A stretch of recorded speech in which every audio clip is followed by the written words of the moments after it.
Tahun-tahun menjelang Perang Dunia Pertama dipenuhi ketegangan di Eropa.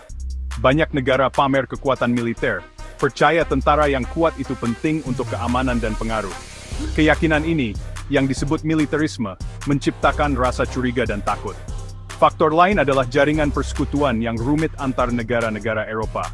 Persekutuan ini, yang tujuannya mencegah perang, malah membuatnya lebih mungkin terjadi. Nasionalisme, rasa bangga dan setia yang kuat terhadap negara sendiri, juga berperan. Orang-orang yakin negara mereka lebih unggul, yang menyebabkan persaingan. Imperialisme, keinginan untuk menaklukkan dan menguasai wilayah lain, juga memicu ketegangan. Kekuatan Eropa bersaing untuk mendapatkan koloni, menciptakan konflik dan ketidakpercayaan. Krisis di Balkan menyoroti ketidakstabilan kawasan itu, dan keinginan negara-negara untuk menggunakan kekerasan.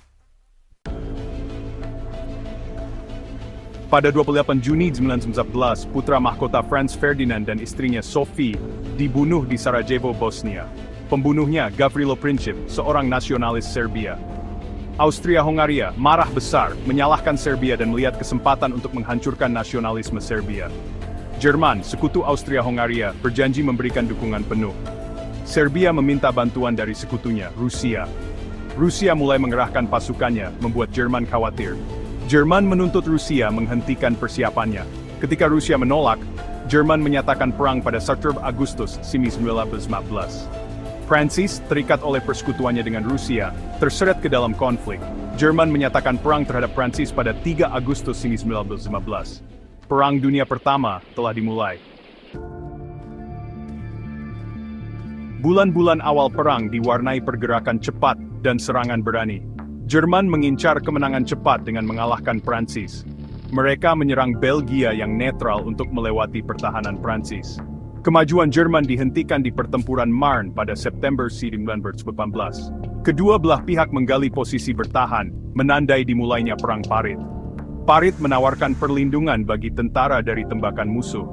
Area di antara parit musuh, yang dikenal sebagai no man's land, atau tanah tak bertuan, sangat berbahaya.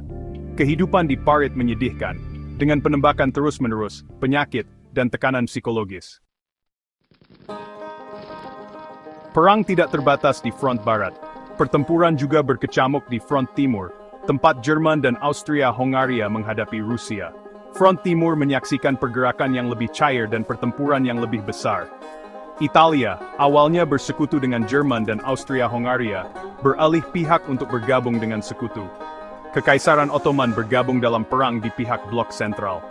Mereka mengendalikan jalur air yang penting secara strategis, seperti Dardanelles.